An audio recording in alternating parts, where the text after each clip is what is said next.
अस्सलाम वालेकुम मेरे पाकिस्तानियों। अडियाला बैठे हमारे लीडर ने हमें 21 सितंबर की कॉल दी है।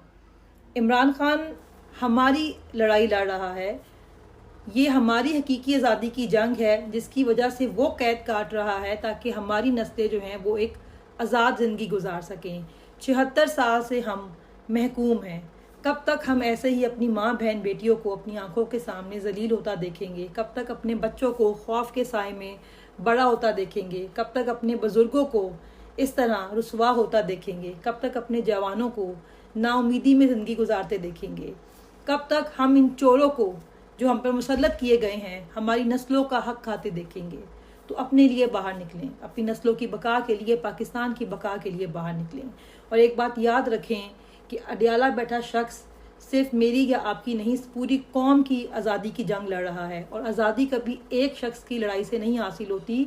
हम सबको अपनी आज़ादी के लिए खुद से कोशिश करनी होगी। कभी भी आज़ादी आपको प्लेट में रख के नहीं मिलेगी। आज़ादी हासिल की जाती है, आज़ादी मांगने से कभी भी नहीं मिलती है। तो 21 सितंबर को पूरे पाकिस्तान में से हर हाल में अपने हक के लिए बाहर निकलें।